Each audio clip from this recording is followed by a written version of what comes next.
Malik ibn Sinan. Malik ibn Sinan, waktu perang kakinya Nabi pernah tertusuk anak panah. Malik ibn Sinan, dia kecup, dia cabut itu anak panah, kemudian dia kecup, dia telan darahnya Nabi. Kata Nabi, muntahkan wahai Malik ibn Sinan. Apa kata beliau? Tidak ya Rasulullah, aku ingin darahmu bercampur dalam darahku. Apa kata Nabi? Haram jasadmu disentuh api neraka wahai Malik ibn Sinan.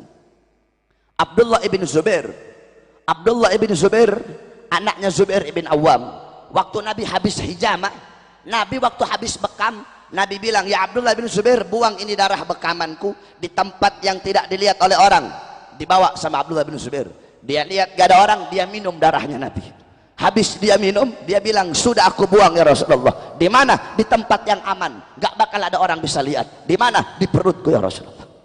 Kenapa ya Abdullah bin Zubair? Aku ingin darahmu bercampur dengan darahku ya Rasulullah. Apa kata Rasulullah? Ketahuilah bahwasanya Abdullah bin Zubair haram jasadnya disentuh oleh api neraka.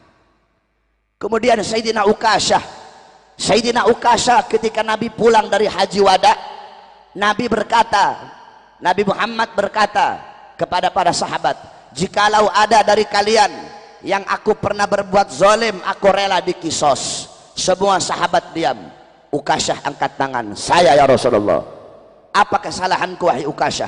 Ukasyah bilang, ya Rasulullah, dulu waktu perang, ketika engkau ingin merapatkan barisan, barisanku agak terlewat maju sedikit ke depan, sehingga kau cambuk aku ya Rasulullah. Aku ingin membalas mencambukmu ya Rasulullah. Sayyidina Abu Bakar berdiri, Ukasyah, aku sahabat paling dekat dengan Nabi, aku yang pertama kali mengimani ketika Nabi Isra Mi'raj. Jangan kamu kisos Nabi, kisos saya saja, cambuk saya saja. Sayyidina Umar berdiri, Ukasyah, aku penggal kepalamu, jangan kau kisos, jangan kau kisos Rasulullah, kisos saya saja. Sayyidina Ali berdiri, Ukasyah, saya dari kecil bersama Nabi, saya sepupunya Nabi, saya mantunya Nabi, Nabi mengajarkan banyak ilmu kepada saya, kisos saya saja wahai Ukasyah. Nabi bilang, diam kalian semua. Wahai Bilal, ambil pecut, ambil cambuk yang biasa aku buat untuk merapatkan barisan. Pergi Bilal ke rumah. Assalamualaikum. Pintu rumah dibuka oleh Sayyidah Fatimah. Ada apa wahai Bilal? Rasulullah memerintahkan untuk mengambil cambuk. Untuk apa wahai Bilal?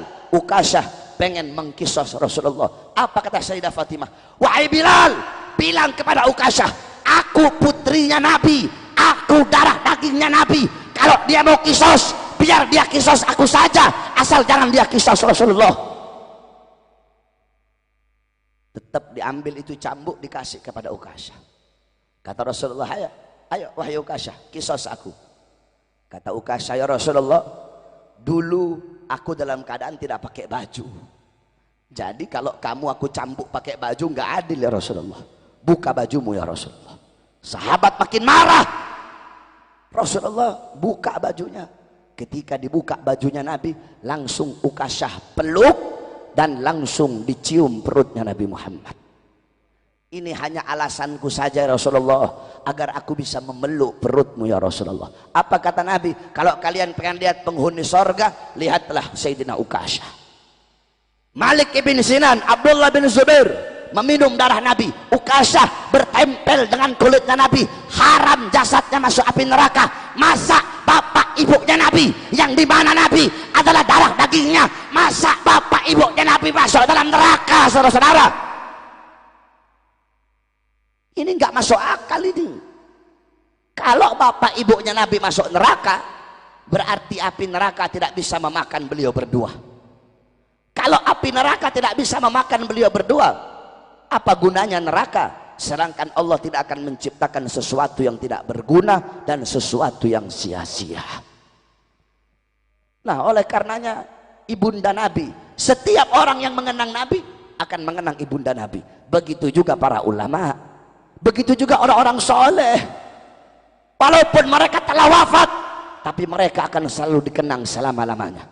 Al-Habib Abdullah bin Alwi Al-Haddad, beliau wafat 100, 200, 300, 400, ratusan tahun yang lalu beliau wafat. Ratusan tahun yang lalu beliau wafat, tetapi demi Allah sampai detik ini, sampai hari kiamat, beliau akan selalu dikenang selama-lamanya. Tidak ada orang, gak usahlah di dunia, di Banjar saja. Tidak ada orang dalam satu hari di Banjar ini yang tidak pernah menyebut nama Habib Abdullah bin Alwi Al-Haddad. Padahal beliau telah wafat ratusan tahun yang lalu. Tetapi kenapa beliau hidup selama-lamanya? Hidup dalam apa? Hidup dalam Ratib Al-Haddadnya, hidup dalam Wirdul Latifnya, hidup dalam Nasohiuddiniyahnya, hidup dalam Risalatul Muawanahnya, hidup dalam Risalatul Mudzakarah.